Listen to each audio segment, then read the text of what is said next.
Manchester City 3, Liverpool 0. Pep Guardiola's 1000 game और where do I win begin? First of all जितने लोग city को rule out कर रहे थे प्रीमियर लीग से और कहते हैं आर्सेनल लीग जीत गई है, सिटी का यूसीएल में भी चांस ऑफ है जस्ट बिकॉज पिछला सीजन का बुरा गया ड्यू टू इंजरीज और रॉड्री का एसीएल हो गया था जो कि उनकी बैकबोन थी। सारा कुछ था, काफी लोगों की कंट्रोवर्सीज थी। I am pretty sure this match was a statement Pep Guardiola was waiting to you know मतलब वो ही wanted to put it out there कि it is never easy to rule out Pep Guardiola, obviously the man who is, in my opinion, the greatest manager of all time. Manchester City completely owned Liverpool on the pitch, her aspect से। I'm pretty sure corner Bradley को अभी भी Docu के ख्वाब आ रहे होंगे। I mean, we'll come to Doku in a bit, individual players के बारे में in a bit. But Manchester City was completely all over Liverpool, हर लिहाज से, स्टैट्स के लिहाज से, ओपन प्ले से अटैक करने के लिहाज से, प्रेसिंग के लिहाज से। आई एम प्रीटी श्योर बड़े अरसे बाद एक कन्विंसिंग, एक डोमिनेंट सिटी विन थी। और क्या कहते हैं, प्लेयर्स वर ओवर परफॉर्मिंग, जिसके अंदर Nico Gonzalez, of what a revelation, मतलब क्या प्लेयर बन गया है। पहले बेंच पे बैठा रहा पिछले जनवरी से ऑनवर्ड सारा कुछ। But I am pretty sure any player who is playing under Pep Guardiola will develop, अगर तो वो गार्डियोला के टाइप का प्लेयर है। ठीक है, अगर तो ग्रीलिश टाइप प्लेयर्स है उनकी थोड़ी कंट्रोवर्सीज हो भी जाती हैं, कुछ हर दफा नहीं चलता। But I am pretty sure Spanish है, ला मासिया से आया हुआ है गार्डियोला, मतलब समझो बात का डीएनए कनेक्शन है, 100 चीजें। But the way Manchester City owned Liverpool कल pitch पे was completely, I mean, what can you say? Pep Guardiola has never lost a league twice in a row. मतलब वो बंदा आज तक कभी हारा ही नहीं है। मतलब समझो वो एक सीरियल विनर है। पेप गार्डियोला को आप कैसे रूल आउट कर सकते हो? मैनचेस्टर सिटी, मतलब काफी लोग एक बुरे सीजन की वजह से गार्डियोला को क्या कहते हैं रूल आउट कर गए थे, कहते थे 10 साल रुक गया है, क्या पता उसके अंदर वो एनर्जी नहीं है, वो मतलब उस तरह का गार्डियोला का लेवल नहीं रहा। But at the same time Liverpool was equally super bad shit. मतलब उनकी वीकनेस थी, उनका स्ट्रेंथ तो थी नहीं, उनकी कल वीकनेस ही वीकनेस थी जो पोर्ट्रे हो रही थी, जो कि था उन्होंने काफी ज्यादा फाउल्स दिए बॉक्स कैच पे। ठीक है, और वो काफी वजह मेरे जो पर्सनल पॉइंट ऑफ व्यू से वो ये था कि Liverpool were too aggressive but in a negative way, whereas City played absolute beautiful football. They use the width, पूरी पिच यूज कर रहे थे, they use their wings so much, उन्होंने विंग से बहुत जनरेट किया, लॉन्ग शॉट्स ले रहे थे।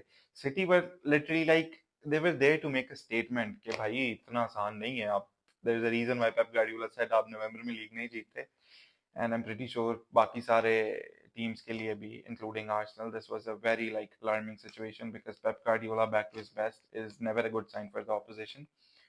और हर लिहाज से the brand of football they played, wings को कैपिटलाइज करना, विड से क्रिएट करना, गेम को स्ट्रेच आउट करना, लिवरपूल की डिफेंस को खींचना इंडिविजुअली, और फिनिशिंग बहुत टॉप की रखना है। क्योंकि बड़ी गेमों में देखो इट इज नेवर कि आप डोमिनेट कर रहे हो but at the and I am pretty sure Pep Guardiola का पहले मसला भी होता जब हालैंड नहीं होता था कि गेम डोमिनेट की, चांसेस बनाए, सब कुछ किया बट फिनिशिंग मिसिंग थी।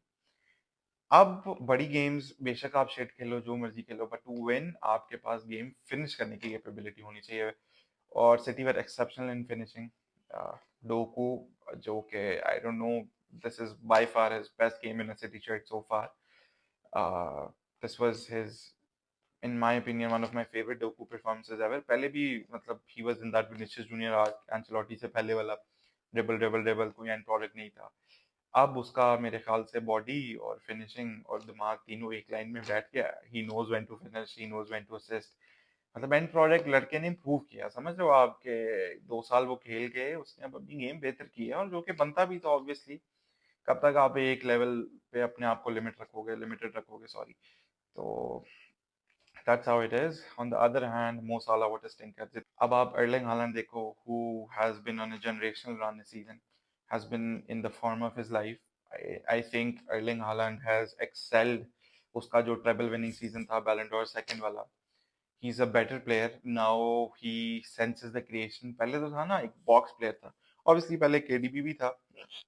अब थोड़ा उसको पता है कि अब केडीबी नहीं है, उस तरह से सर्विस नहीं मिलेगी।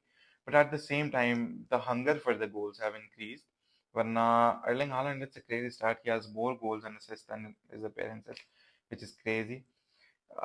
बड़े गे ये जितने भी बड़े प्लेयर्स हैं ये बड़ी गेम्स में ही तो चलने के लिए बने हैं। इनका पीआर किसी वजह से बूस्टेड होता है ना, इन प्लेयर्स को किसी वजह से ये रिकग्निशन फेम मिलती है।